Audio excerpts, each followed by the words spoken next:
I'm going to talk today about the first, we say, direct detection of gravitational waves, an event that we call GW 150914 because we're not very good at naming things. You can figure out when it happened, September 14th, 2015, just a few months ago, and we've been working absolutely frantically validating this, extracting as much information out of it as we can, and writing papers. It was announced just on Thursday, and this is what we announced. We detected not what we expected, which would be a binary neutron star. That was what we thought we'd first see. It would be two neutron stars spiraling into each other, and over a couple minutes crashing into each other. Instead, we saw two black holes. The first one is 36 solar masses, and the second one is 29 solar masses. There are error bars on that, 4 solar masses either way. But the signal is short. It lasts for about 0.4 seconds. It's really hard to extract information from it, even though this was spectacularly prominent in the detector, very loud. I have to say that these are source frame masses. It was so far away, the redshift actually matters. The redshift was about 0.09, maybe up to a bound of 0.2. So the actual masses that we saw were different. The final black hole mass is 62 solar masses. And you'll notice a little discrepancy there. There's 3 solar masses missing. That went into gravitational radiation in less than a second. So this was, I don't have the luminosity on here, it was immense. I think it outshone all the galaxies. There's many comparisons that you can find in the LIGO pages. It was about 400 megaparsecs away, somewhere between 200 and 600. That's one of the things we constrain the least well. And you can see the signal. We've reconstructed the signal here. Laser. Sorry, the laser is a little weak. I didn't bring the LIGO laser with me.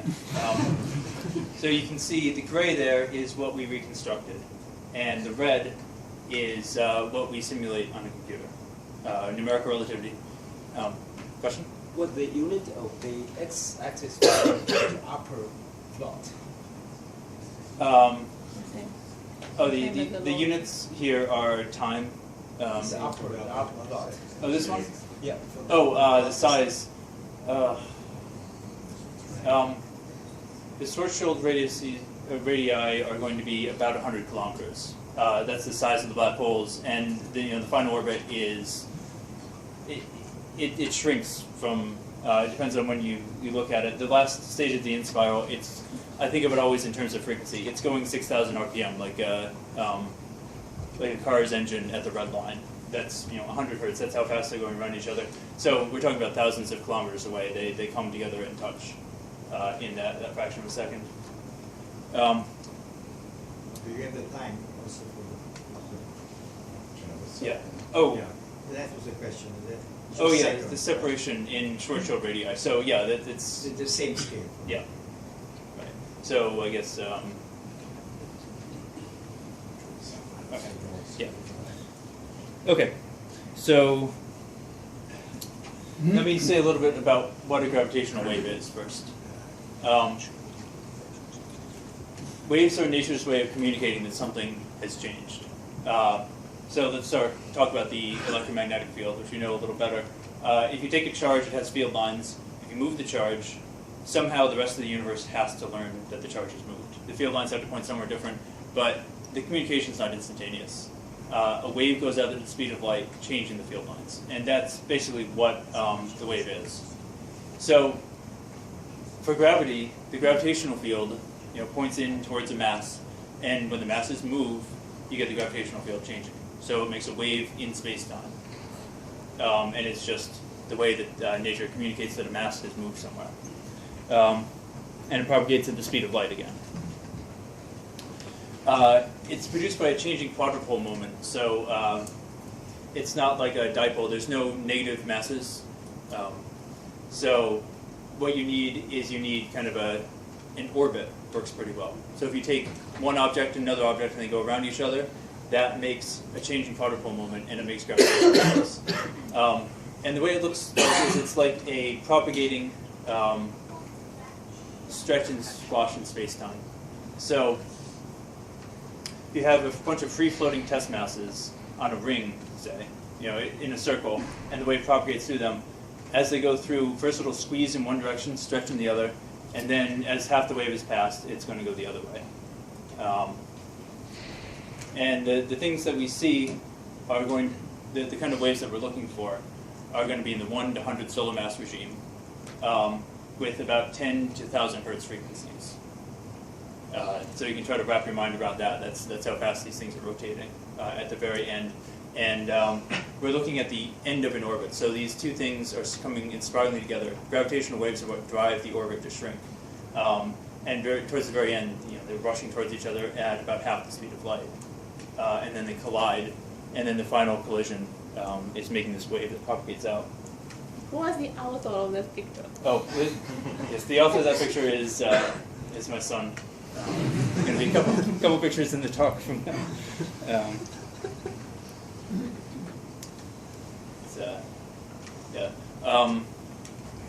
Actually, let me go back, because I want to say that strawberries wouldn't really get squished very much by this. The strains we're talking about are very, very tiny. They're 10 to the minus 21. So that's the fractional distance that they change things near Earth. So it's very, very That's on difficult to measure. Earth. Okay. That's on Earth. The strawberries are closer to the Earth. Oh. So, here are a couple slides now on just the detailed results. So what we do is we just generate a bunch of waveforms, millions. I forget how much computer time we burned. It was 50 million CPU hours, if not more. So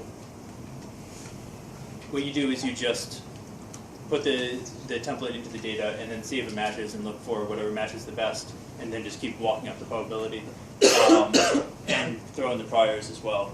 So this is Bayesian marginalized evidence, and so these are the masses. You can see that there's a fairly wide range here, but they're both clearly larger than 20, which is, I think, the largest black hole mass that we are really confident of that we've ever seen in a telescope.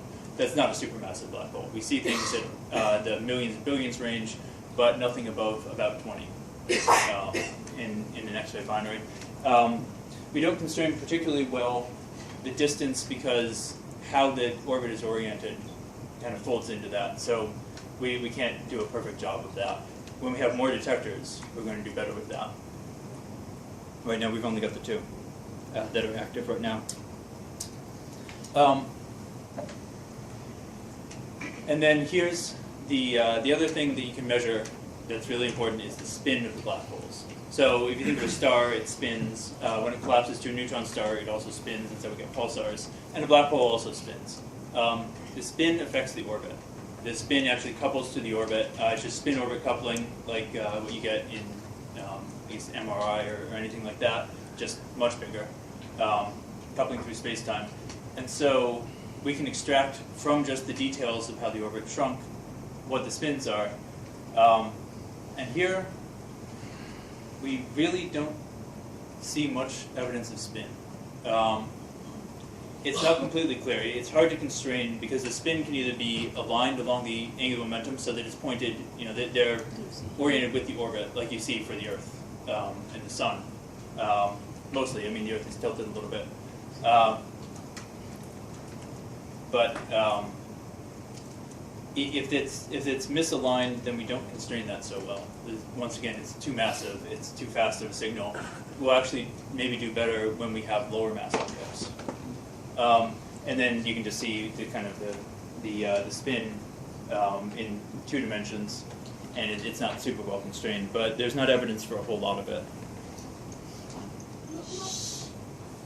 Okay, so then let's talk a little bit about the astrophysics that we get out of this. So there's, and I'm taking a lot of this from the papers that the collaboration wrote. So there's I'll put the link at the end. There's basically a main detection paper, and then there's a dozen other supporting papers. Right now I'm talking about things that's in the astrophysical interpretation paper.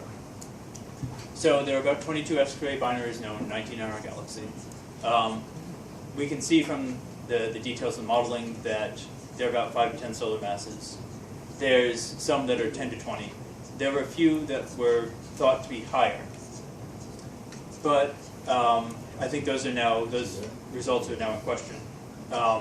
Just because there's wind loss, and that may be confusing the measurements. So getting to 25 plus solar masses probably requires low metallicity. That means that the stars have something in them that isn't hydrogen or helium. And stars make carbon, oxygen, iron, all sorts of things. So when you get a new generation of stars that formed from a previous generation, so you have a supernova, then you get some metallicity. The early stars would have zero metallicity.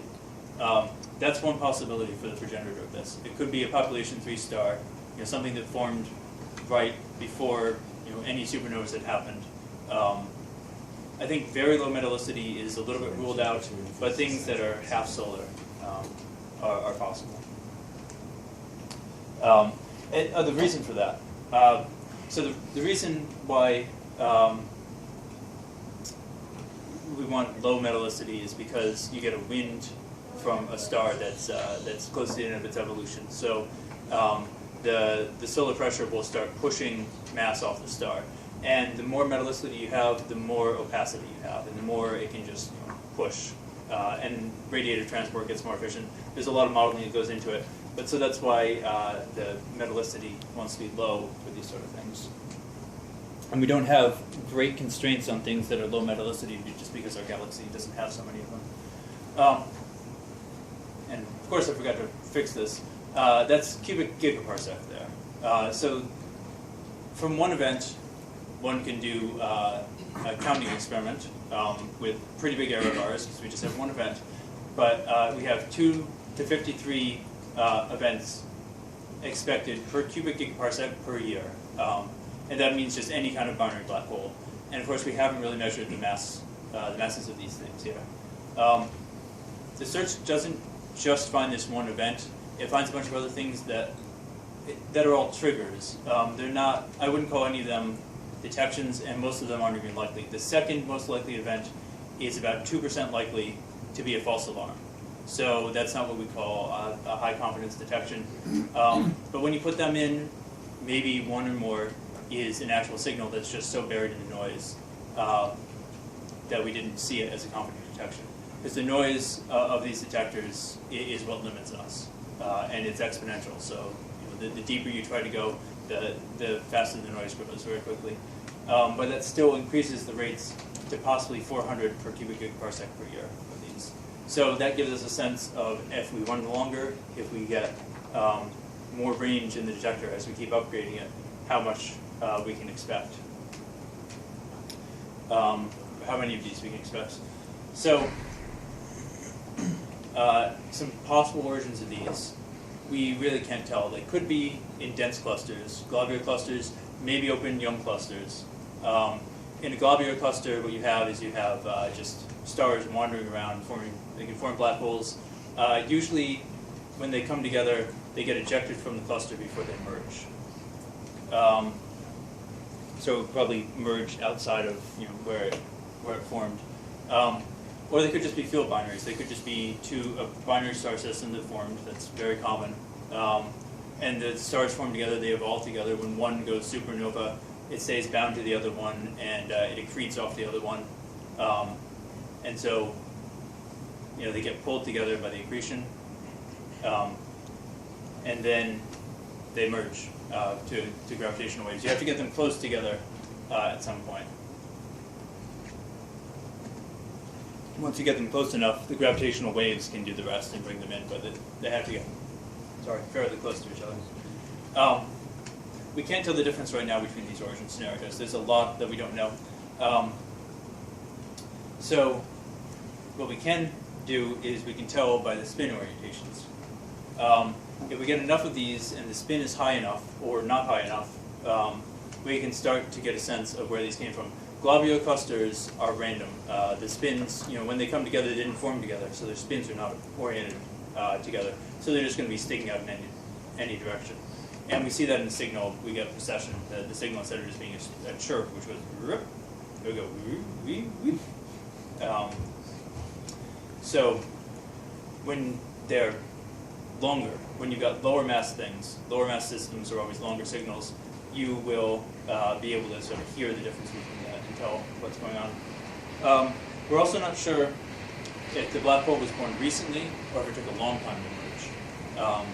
You can imagine it was either formed in the early universe and then just was far apart and took a very long time and then just merged.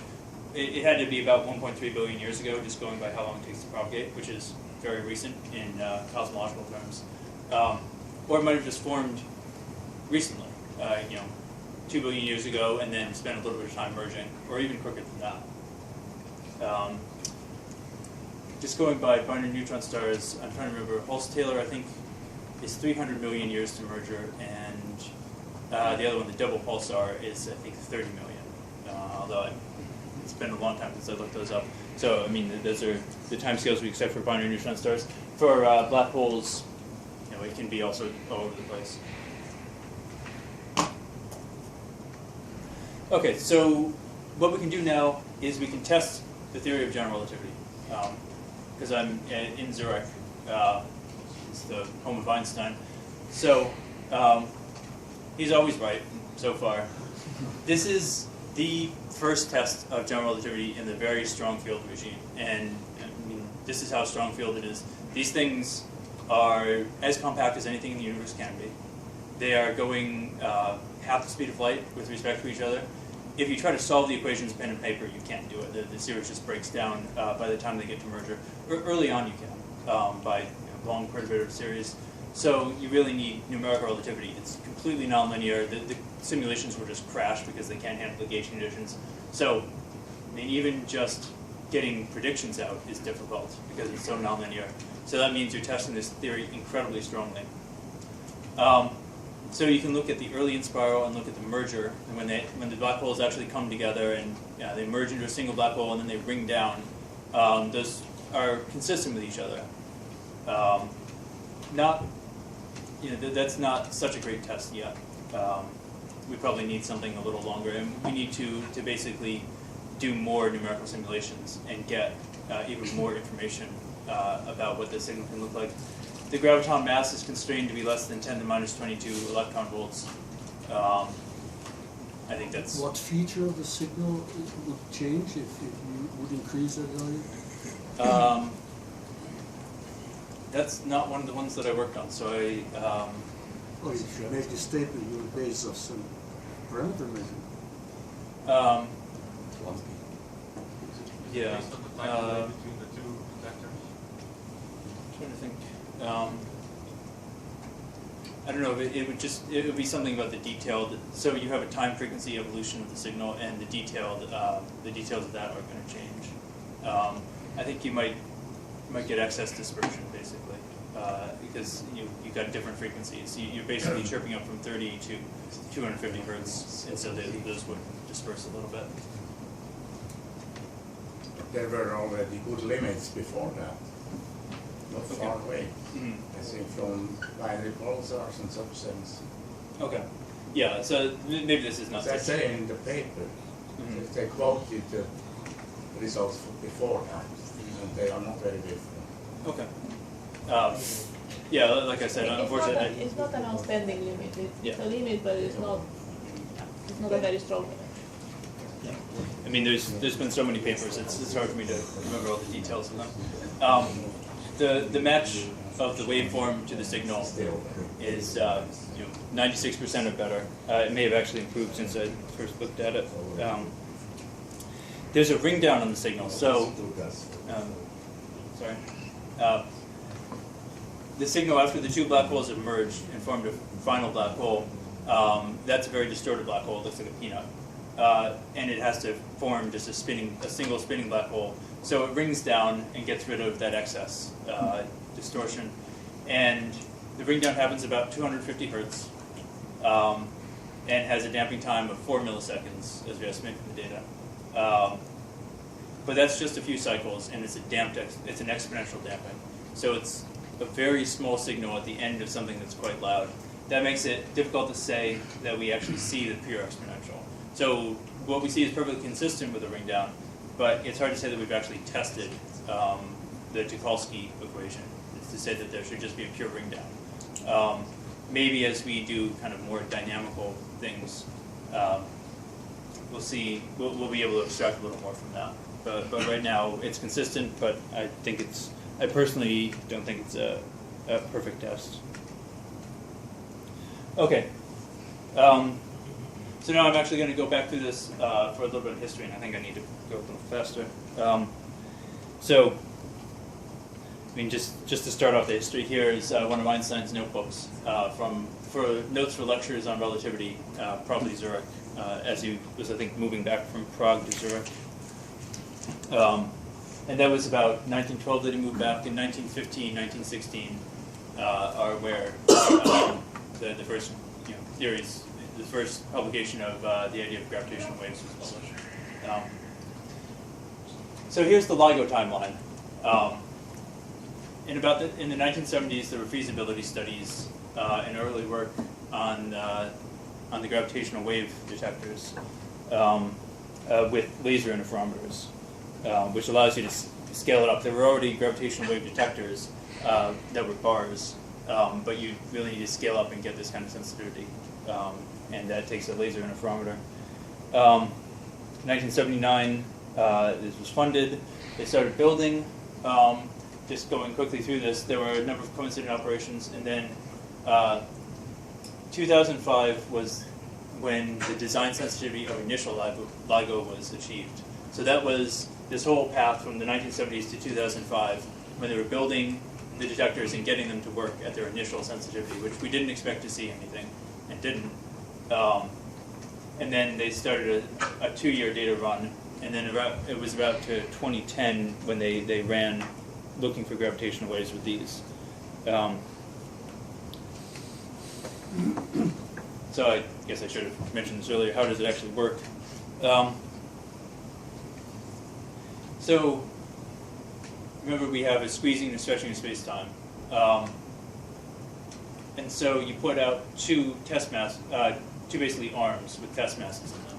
So these are hanging from pendulum, which means that they're basically free in the direction of the laser here. And so as the gravitational wave comes by, it'll stretch one arm, squeeze the other, and then you're putting a beam splitter in just a classic sort of Michelson-Morley experiment. And when there's a path difference between the arms, you get a signal on the photodetector. Now, to actually get to the sensitivity goals, you need something like active seismic isolation and 4 stages of pendula on each test mass in every mirror here. Some of them have 2 or 3 stages. You need power recycling, which basically all the rejected light goes back into the interferometer. It gets the power up from 20 watts up to 100 kilowatts. There's signal recycling, which is new in advanced LIGO. Basically, just anywhere that you can, you add a mirror. You add more controls, more isolation. These are, of course, in vacuum and 4 kilometers long. That was the big construction challenge early. We have 2 of them, one in Livingston, Louisiana, one in Hanford, Washington. So that's 10 millisecond light travel time. And that's what's been achieved with the noise curve. You can see 10 to the minus 23 sensitivity to strain. So that means over the length of an arm, which is 4 kilometers, that's, I think, 1,000th the size of a proton, in a factor of 10, maybe smaller than that. That's how sensitive it is. We argued about this a lot in the paper, whether we could make a nice perspective view. No one managed it. My nephew did, so I decided to put that up. It's clearly Livingston interferometer.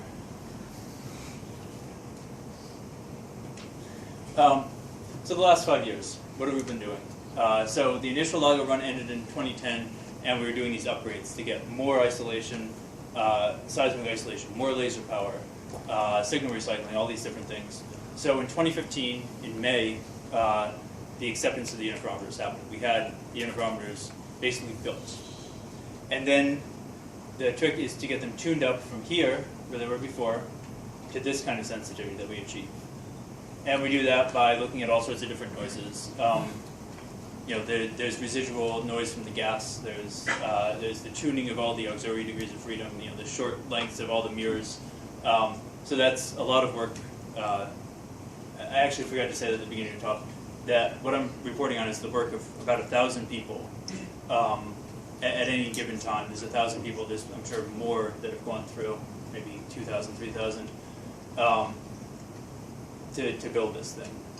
And this is better than we want it to be in the beginning of advanced LIGO. This is our final goal, about 3 times more sensitive, and then someday maybe we can get down to here with further upgrades of the same sites, or we just build new sites with new designs. Sorry, what is more or less the total cost? Just to see how this scales, don't you? 1 million. Yeah, I think it's about 500 million. It's tough to decide, are you charging for the people or the building? But No, just the detect. Probably, as you think, half a billion is more or less an LHC experiment, I guess. yeah, I think 500 million is about that. The same order. But it's been over like 30 years, so. Right. As well as electric. Yeah. Yeah.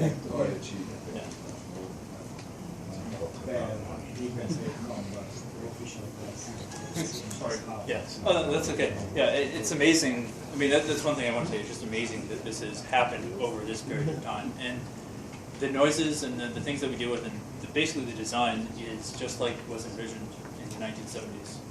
The original document details most of the noises, and we're right on budget, right on schedule, which is, I don't know how that's achieved exactly. So yeah, that's where we are right now. So now just a little bit about what happened when we actually detected this thing. I was there. So engineering run 8. This is the last time in basically for advanced LIGO, before we start taking data and looking for gravitational waves in earnest. It started in late August. The detectors were great. They were way ahead of where they should have been. Stability was still improving. They could stay locked for an hour or two. The detectors have to point one mirror at the other over 4 kilometers within nanoradians. It's tiny, and control lengths to like nanometers, just in order to keep in resonance. If it gets knocked out, then it takes some time to get back. So it took some time before we were really getting 10-hour locks, 1-day locks. But the sensitivity was great, and the noise was beautiful. It was stationary. The detectors looked great. We were spending some time in the final calibration, just pushing on the mirrors with little lasers in order to make sure that we knew how to convert the gravitational wave strain into a signal, or from the signal into the gravitational wave strain. And about September 12th, we had the calibration finalized, the detectors were ready, and we just had basically a week to relax. Not really. We were preparing to send alerts to telescopes. We were preparing to do harbor injections, which I'll talk about next. So you did it in sync only the two installation. You give a time scale here. You had 2 experiments. So you were calibrating both Livingstone and Hamburg at the same time. Yeah, so they were both, they're sort of independent. Okay, so they were calibrating. You can imagine both the detectors at this point are doing the same thing at the same time. Okay, so the detectors were ready. We kind of were. We just wanted another week with figuring out the getting used to these detectors.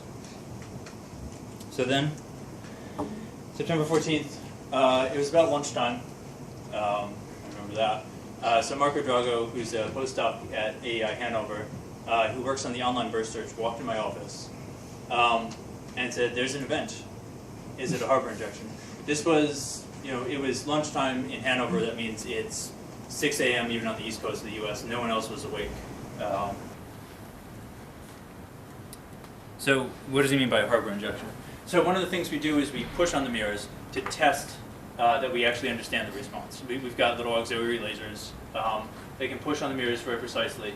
And that was one of the last things we were kind of getting ready to do. It's important for two reasons. So we can test that we understand the response. This is a binary neutron star injection right here. You see that? That's not a binary black hole. You can see it's taking tens of seconds to chirp up. So these are usually logged automatically, but the run hadn't started yet. So it's worrying that if you're going to wake everyone up and just say, I found something, that it's one of these that someone hadn't logged. And we also do blind injections, which means that in order to test, instead of the detector, to test the collaboration, to test the people working on it, they sometimes put in these injections somewhere where we can't look, where we're not allowed to look, and don't tell us.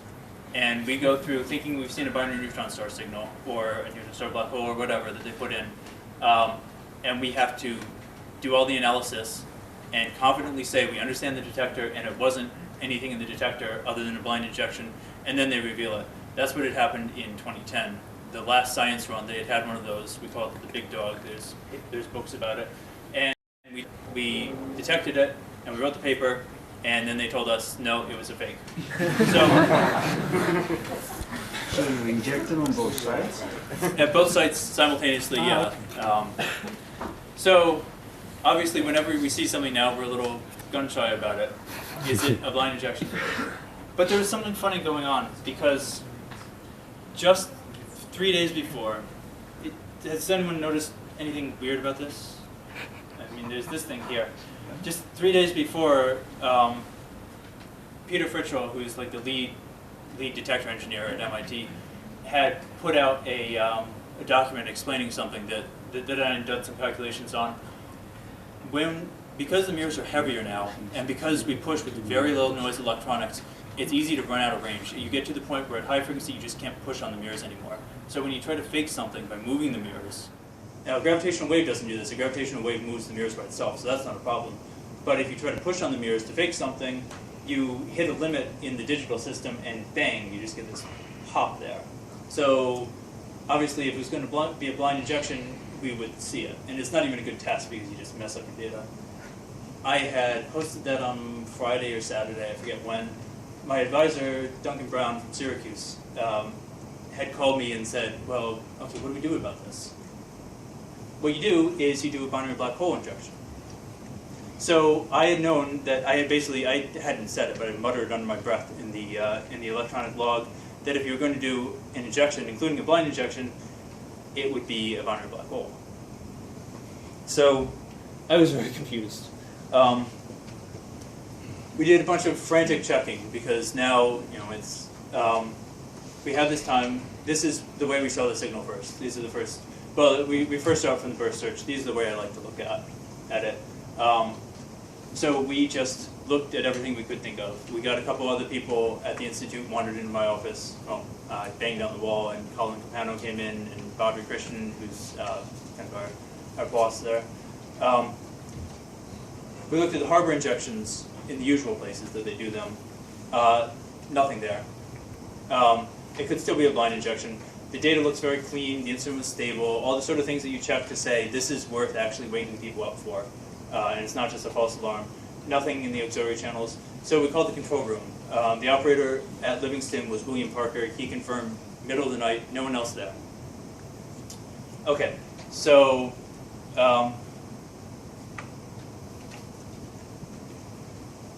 there's something else I wanted to say here.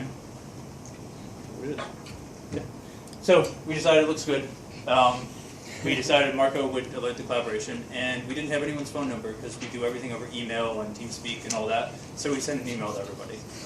That's good enough. Most people, read their email even when they're asleep. So people woke up pretty quickly. I think, we just wanted. There's so much stuff that has to happen that if we, a couple people know, then they call other people, and it was like 20, 30 minutes later when we started getting responses. Okay, so what do we do next? Everyone woke up, we freeze the instrument, we document everything. We started what we call observing run 1. We have been planning for that. So this is the first science run, this is the first searching for gravitational waves. It officially started September 18th, but we used the data from September 12th because the detector was in a good state. This thing, I'll remind you, happened September 14th. It ran until January 12th, but we were only reporting the first 16 days of coincident data. That's to October 20th. When I say coincident data, I mean both detectors running at the same time. So you only get about half that time out of any calendar time. So 16 days takes about a month to accumulate. So this means that there's still data out there that they haven't looked at, so there are probably more events. I'm not allowed to say that. We are reporting on the first 16 days of coincident data, and there will be. It took a long time to analyze this. It took a long time to get 1,000 people to write 12 papers, 13 papers, something like that. So you know we're happy with you know how we've gotten things out, but there's still more to do. So then what we decided was we're going to run the offline searches. So we've got an online search for point telescopes and all that. The best way to estimate the background is to run an offline search that has all the data in front of it and does the best job. There's also about 100 items in the detection checklist to go through. So I want to leave some time for questions.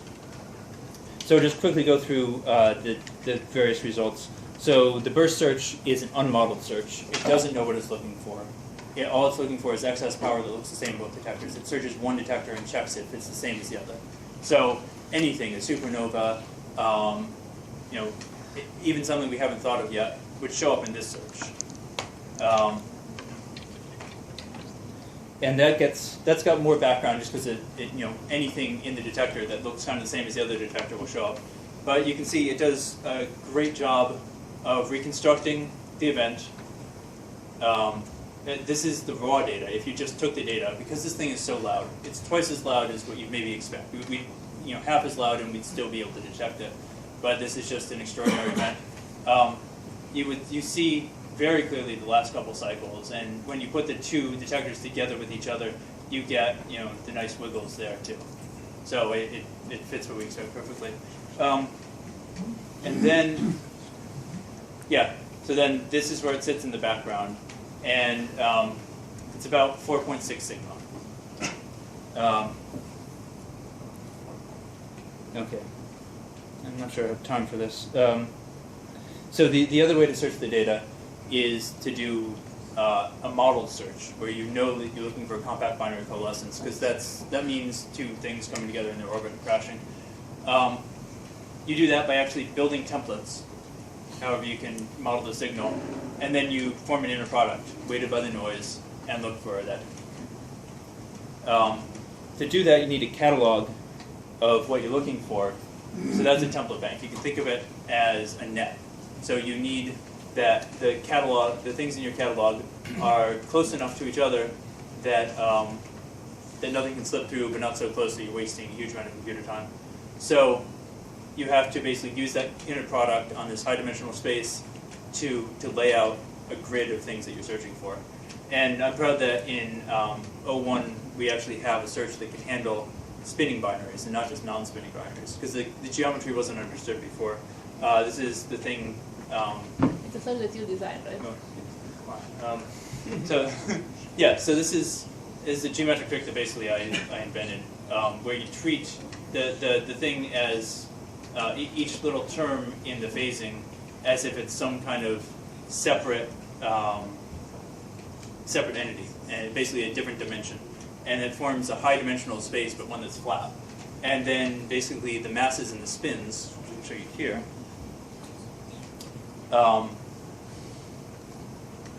the masses, and these are the masses. You know, binary neutron star is down here, binary black hole is up here, and I've only gone up to 12 solar masses because this would be huge otherwise.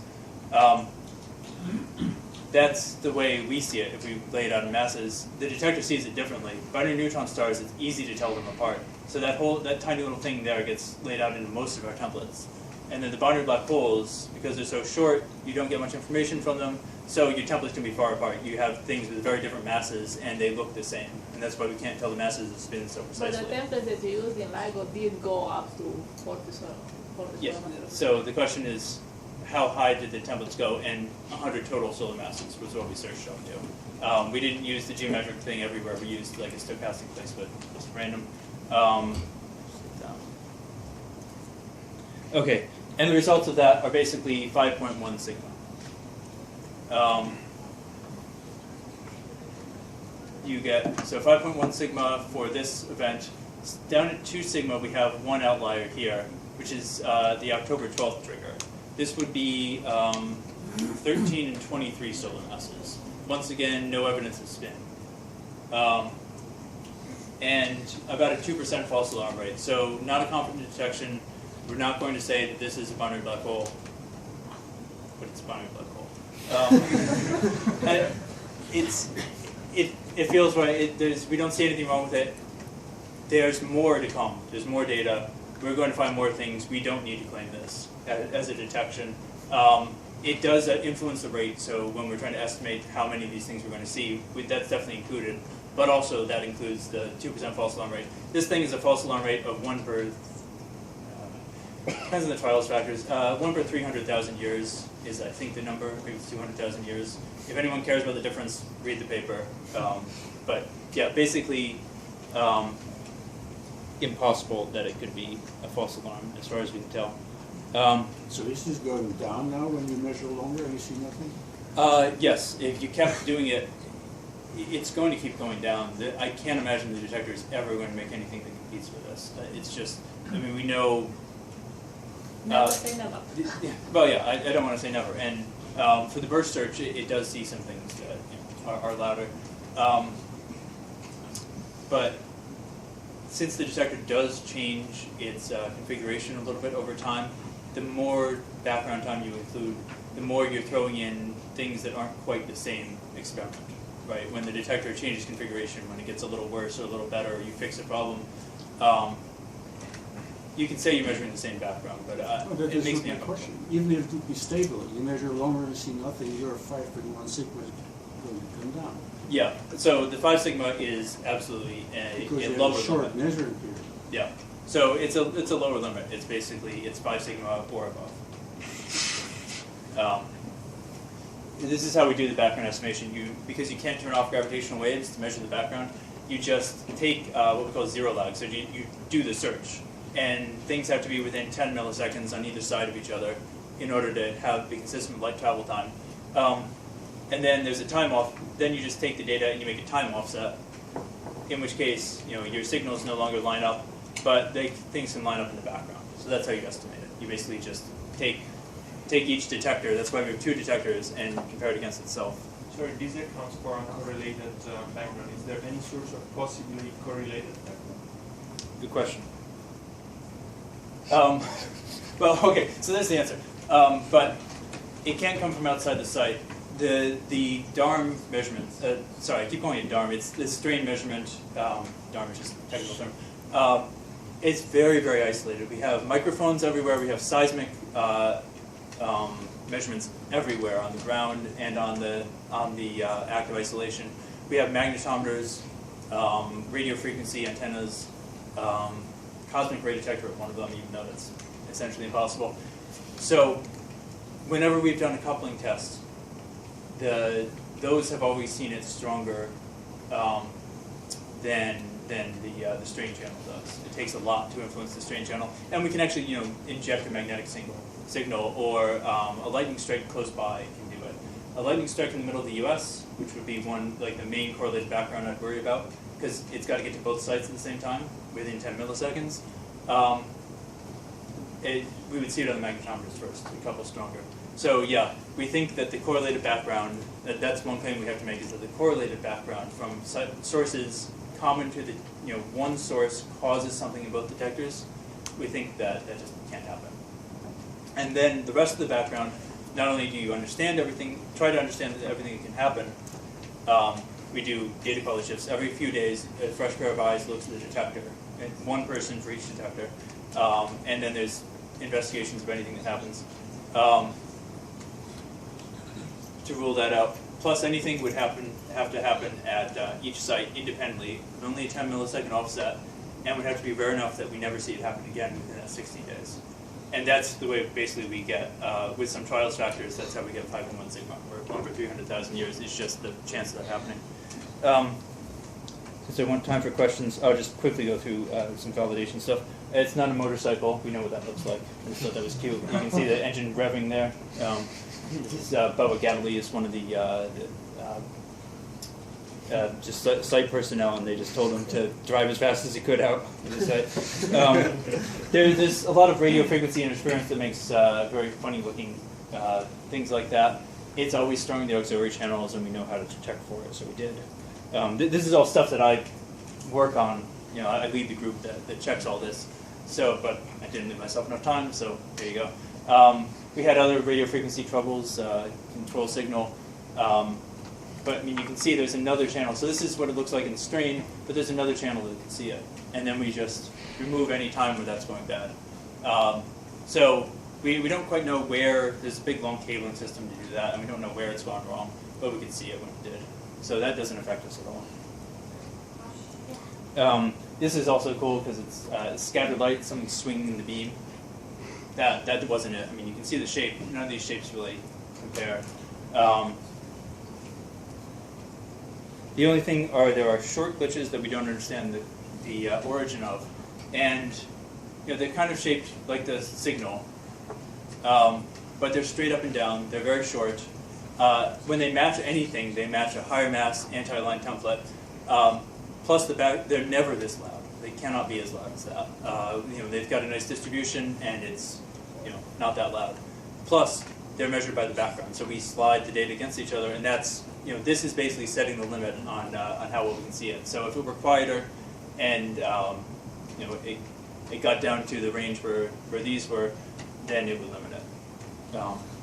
We're trying to remove this from the detector. If we can figure out what it is, we can search for higher mass things more effectively.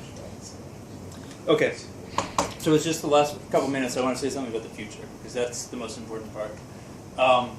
And so it's amazing. 100 years, the timing is incredible, because we just announced first direct detection of gravitational waves about 100 years after they were predicted. LISA Pathfinder, which is something Philippe works on, it's there's people at both University of Zurich and ETH who do this. It reached out, it launched December, reached its place at the Lagrange point, January 22nd. Just a few hours ago, both test masses came free. They're like our test masses, except because they're in space, they get to float. We have to like hang ours. They both are free, and they've got interferometry between them. So everything is working. It's gone fantastically so far, and they'll get results, I think, in months. What is LISA? This is my preferred conception of it. So it flies out somewhere between you know, the sun, you know, somewhere out in orbit there. 1 million kilometer long arms, and it sees a much lower frequency range. You can see that's 1 hertz. So it's seeing things that are much more massive than what LIGO is looking for. Supermassive black holes, usually. Also white dwarfs and things like that. So this would be a fantastic thing to have. And it's completely complementary to LIGO, and we're hoping that now that we've made a direct detection of gravitational waves, we can actually move up the schedule for LISA and get more involvement. You can see that there's lasers on all arms here. The later conception, descoping the mission a little bit, didn't have all the arms active, but it would be much better if it were. It just takes more money. So, and it's hoped to go up in 2034. Maybe we can move that up. For ground-based detectors, we've got another science run planned this summer. Plus, we'll be releasing results of the last, you know, the analysis on the last data.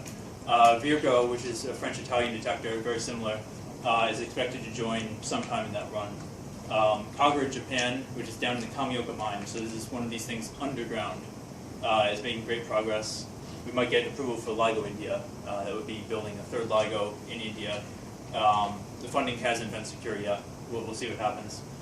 When we do that, now we can start pointing to things, because the 2 LIGOs by themselves can't localize things well. But then, when you've got more, you can really see on the sky where they are and point a telescope at them. So we can start to see maybe when there's gamma ray bursts, or especially gamma ray bursts that we don't see pointed towards us, we might see the afterglow. So that would be binary neutron stars crashing into each other. Binary black holes obviously don't make a whole lot in a telescope. Or at least aren't expected to. So then, just the future, you know, this is just sort of a personal, you know, what I want to work on. we need to push down the low frequency sensitivity, so we need to make the detector better at low frequencies because it's about goals. We have some ideas for doing that. The plan is for another factor 3 increase in range in the next couple of years. That's going to take a lot of work to get there. But if we do that, we get tens to hundreds of binary black hole events. And then we really start to measure the mass, spin, and distance distributions and see, you know, what evolution path do these have? Are they coming from population 3 stars, zero metallicity? Are they born early, late? Are they in globular clusters, which are essentially just magic? I mean, a million stars going around each other in a big buzz. So hopefully this will push astronomers to look more at low metallicity environments. And try to understand the stars there, because our galaxy is higher metallicity. Understand globular clusters better too. And I mean, just one question we might answer is: are these things the seeds of supermassive black holes, the things that are at the center of galaxies, or is that a totally different process? So if you're interested in learning more, papers.ligo.org. Back up after a power outage at Caltech over the weekend, which made it very hard to write this talk.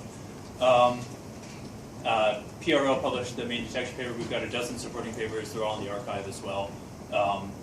All posted all posted together, which was not easy to do right after the press conference. And then LOSC.ligo.org is data around the event. We're actually releasing the data, and there are guides to analyzing it if you like Python. Or you can just read the New York Times, Der Spiegel, CNN, BBC. Practically everywhere was just really excited about this, which is fantastic after keeping it a secret basically for 5 months and working on it for me, 7 years, for some people, 40 years. It's just great to be able President to share. Obama congratulated the LIGO. Yeah, Obama congratulated us too. So. You should include this our local newspaper, NZZ, Neue Zürich Zeitung, is the research guy.